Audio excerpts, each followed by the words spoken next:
আমরা কি আবু সাইদের উত্তরসূরি নই? আমরা কি মুগ্ধর উত্তরসূরি নই? আমরা কি আল্লামা সাইদের উত্তরসূরি নই? যদি আমাদের শরীরে যদি ওসমান হাদির রক্ত যদি বয়ে থাকে, আমাদের শরীরে যদি আবু সাইদের রক্ত বয়ে থাকে, আমাদের শরীরে যদি আল্লামা সাইদের উত্তরসূরি, আমাদের শরীরে যদি আল্লামা সাইদের রক্ত যদি বয়ে থাকে, তাহলে একটি স্লোগান দিয়ে আল্লাহকে দেখিয়ে দেন, নারায়ে তাকবীর, নারায়ে তাকবীর। ইন্নাল হামদুলিল্লাহ ওয়া নাহনু আলা যালিকা মিনাশ শাহিদিন। সকলে আমার সাথে সাথে জবান খুলে পড়ুন, আউযু বিল্লাহি মিনাশ শাইতানির রাজীম। বিসমিল্লাহির রহমানির রহিম। ইনফিরু খিফাফান ওয়া সিকালান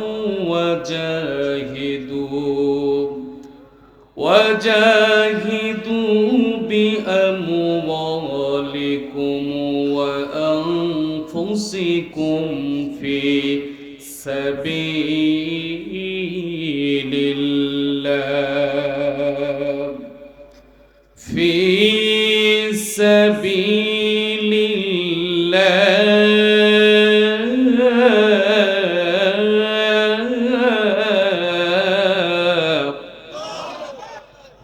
في سبيل الله، ذلكم خير لكم إن كنتم تعلمون.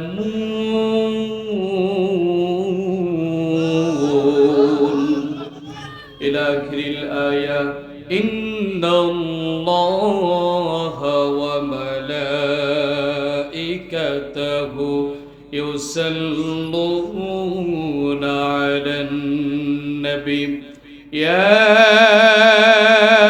أيها الذين آمنوا صلوا عليه وسلموا تسليما.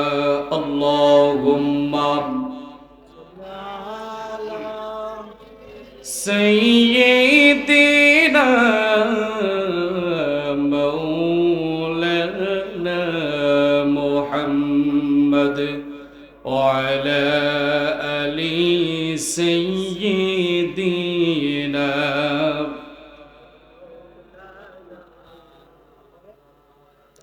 থাক, ও আর পড়টিবে না, ও আর পড়টিবে না। আপনারা যা পড়তেছেন তা মনে হচ্ছে না পৃথিবীর সব শীত এই জায়গায় এসে পড়ি গেছে। উত্তরবঙ্গে যে পরিমাণে শীত, তার থেকে সিটি ফুটাও যদি আমাদের দক্ষিণবঙ্গে পড়তো, তা মানুষ আর ঘরের তো জীবনেও বেরিত না। ঠিক কিনা বলেন? আমরা কি শহীদ ওসমান হাদির উত্তরসূরি নয়? আমরা কি খালিদ ইবনে ওয়ালিদের উত্তরসূরি নয়? আমরা কি আবু সাইদের উত্তরসূরি নয়? আমরা কি মুগ্ধর উত্তরসূরি নই? আমরা কি আল্লামা সাইদের উত্তরসূরি নই? যদি আমাদের শরীরে যদি ওসমান হাদির রক্ত যদি বয়ে থাকে, আমাদের শরীরে যদি আবু সাইদের রক্ত বয়ে থাকে, আমাদের শরীরে যদি আল্লামা সাইদের উত্তরসূরি, আমাদের শরীরে যদি আল্লামা সাইদের রক্ত যদি বয়ে থাকে, তাহলে একটি স্লোগান দিয়ে আল্লাহকে দেখিয়ে দেন, নারায়ে তাকবীর, নারায়ে তাকবীর। আল কোরআনের আলোক, আল হাদিসের আলোক, নারায়ে তাকবীর। সম্মানিত হাজিরিন, আজকের আমরা যার রূহের মাগফিরাত উপলক্ষে এখানে উপস্থিত হয়েছি, তিনি শুধুমাত্র সাতক্ষীরা জেলার ভিতরে সীমাবদ্ধ ছিলেন না। হযরতুল আল্লামা আমাদের সম্মানিত উস্তাদ মিজানুর রহমান হুজুর গোটা বিশ্বময় তিনি তার কণ্ঠ দিয়ে কোরআন শরিয়েছেন। ঠিক কিনা বলেন? তার সম্মান, মান, ইজ্জত যদি আপনারা রাখতে চান তাহলে তার মতো কণ্ঠস্বর হওয়া লাগবে। ঠিক কিনা বলেন? যিনি জীবনে কখনো কোনোদিন বাতিলের কাছে মাথা নত করেন নাই, ঠিক নয় কি? আমরা কি তার উত্তরস্বরী কিনা বলেন? তার একটু জবান খুলে আল্লাহর নাম নেওয়া যাবে? তার জবান খুলে বলুন আল্লাহুম্মা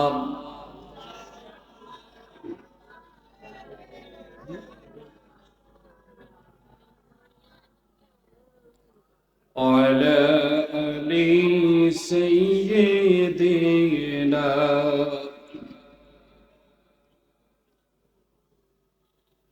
একদিন আমি মুখ লুকাবো সাদা কাফনের আড়ালে। ঠিক কিনা বলো? একদিন আমি মুখ লুকাবো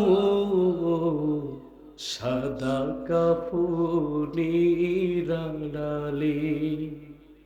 আসবো না আর ফিরে কভু, আসবো না আর ফিরে কভু, নয়ন বাড়ি ঝরালে।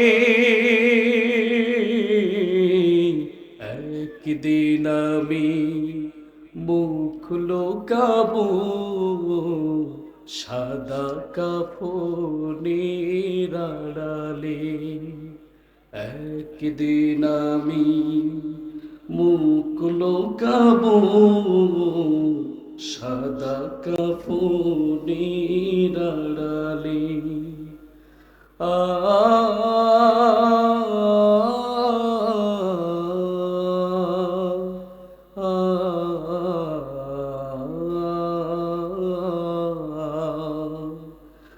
আমার মৃত্যুর খবর শুনে হয়তো কাঁদবে পাড়ার লোকজন, কেঁদে কেঁদে বুক ভাসাবে, বিদায় দিবে যারা আপন। আর কোনদিন ফিরব না রে, আর কোনদিন ফিরব না রে। আমায় দুহাত বাড়ালে একদিন আমি মুখ লুকাবো সাদা কাফনের আড়ালে। একদিন আমি মুখ লুকাবো সাদা কাফনের আড়ালে। সম্মানিত উপস্থিতি, আমি আমার বক্তব্য শুরুতে ছোট্ট একটি আয়াতে কারিমা আপনাদের সামনে তেলাওয়াত করেছি। এটা হচ্ছে কোরআনুল কারিমের 9 নম্বর সূরা। কত নাম্বার? কথা বলেন। 9 নম্বর সূরা। সূরাটির নাম সূরাতুল বারাআত। সূরাটির নাম সূরাতুল বারাআত। আমি আপনাদের সামনে যে আয়াতে কারিমা তেলাওয়াত করেছি এর ক্রমিক নাম্বার হচ্ছে 41। কত? এখন যদি আমি আপনাদের সামনে প্রশ্ন করে জবাব পাওয়া যাবে? কোরআনুল কারিমের 9 নম্বর সূরার নাম কি? আমি আপনাদের সামনে যে আয়াতে কারিমা তেলাওয়াত করেছি এর ক্রমিক নাম্বার কত?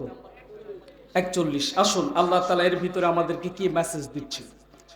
আল্লাহ তাআলা কোরআনুল কারীমের 41 নম্বর সূরা, সূরা আল কোরআনুল কারীমের 9 নম্বর সূরা, সূরা আল বারাতের 41 নম্বর আয়াতে আল্লাহ তাআলা আমাদেরকে বলছেন, ইনফিরু খিফাফাও ওয়া সিকালাও ওয়াজাহিদু বিআমওয়ালিকুম ওয়া আনফুসিকুম ফি সাবিলিল্লাহ, ফি সাবিলিল্লাহি যালিকুম খায়রুল লাকুম ইন কুনতুম তা'লামুন।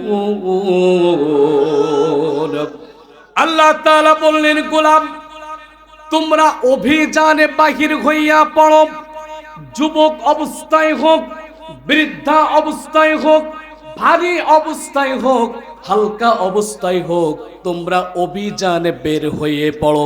আমরা আল্লাহ তাআলার কাছে প্রশ্ন করলাম, আল্লাহ তাআলা কিসের জন্য বের হব?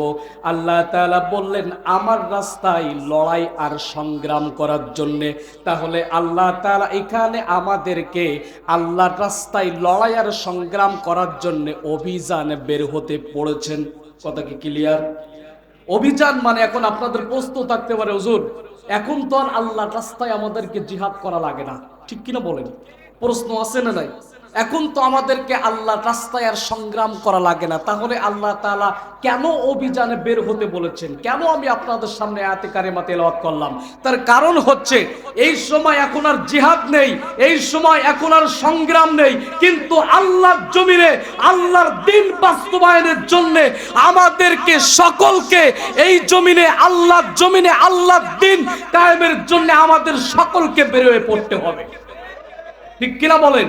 এখানে যুবক হোক, বৃদ্ধা হোক, হালকা হোক, ভারী হোক, মোটা হোক, ছোট হোক, আল্লাহ তাআলা বলেছেন এখানে কোনো মতেই কোনো ছাড় দেওয়া যাবে না।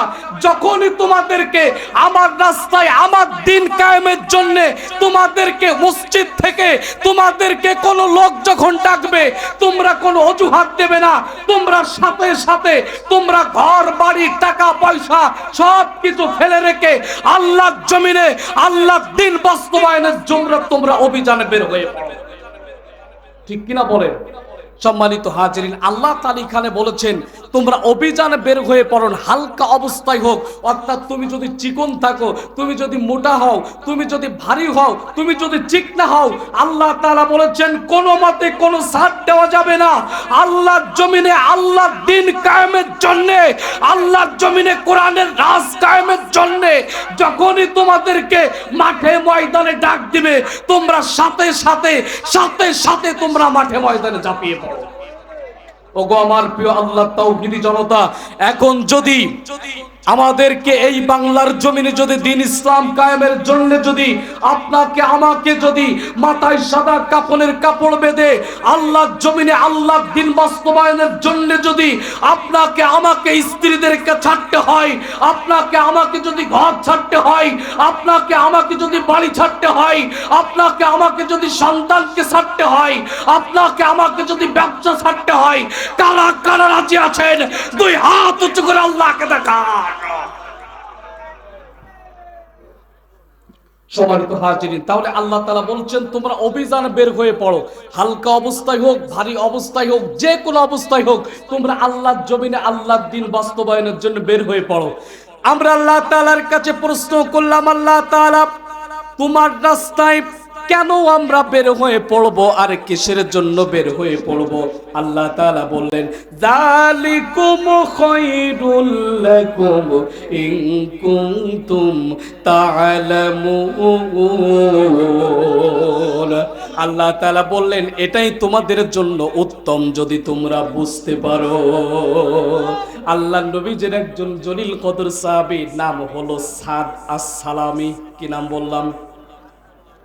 আপনি আমি তো একজন সুস্থ মানুষ, আপনি আমি তো একজন ভালো মানুষ, আপনি আমি তো একজন সুস্থ সবল মানুষ, কিন্তু সাদ আস-সালামের ভিতরে সমস্যা ছিল 5টি।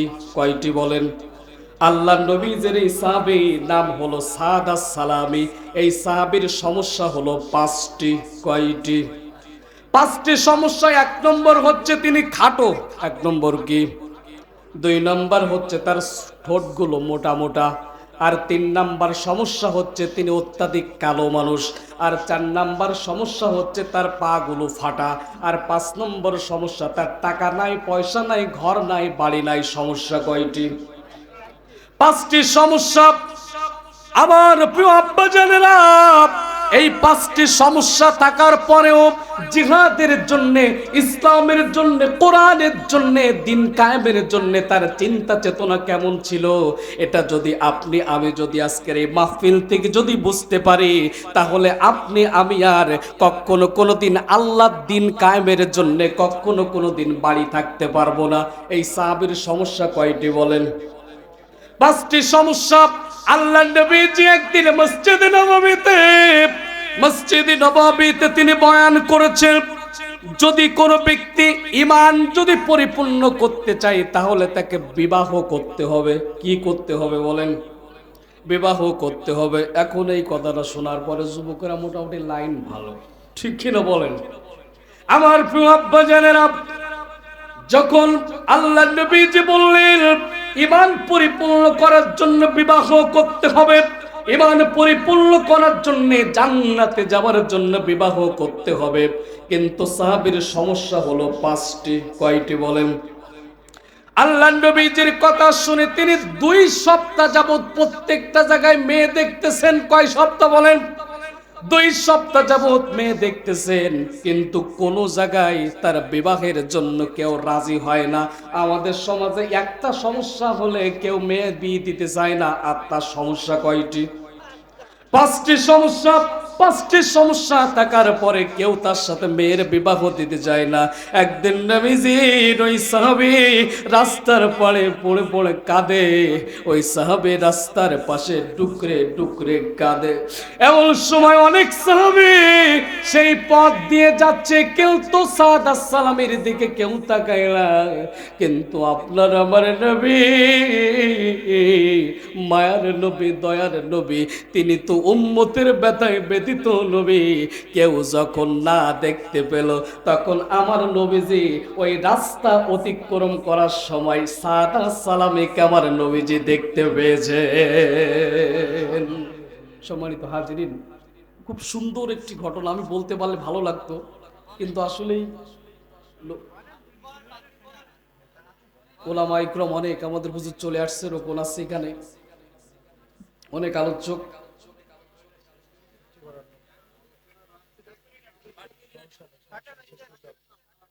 সম্মানিত হাজিরিন, এই সাহাবীর জিহাদের উন্মাদনা যে এত বেশি, তিনি বিবাহ হচ্ছিল না। আল্লাহ নবীজি কোন ক্রমে সব থেকে মদিনার সব থেকে সুন্দর মেয়ের সাথে তার বিবাহের ব্যবস্থা করেছেন।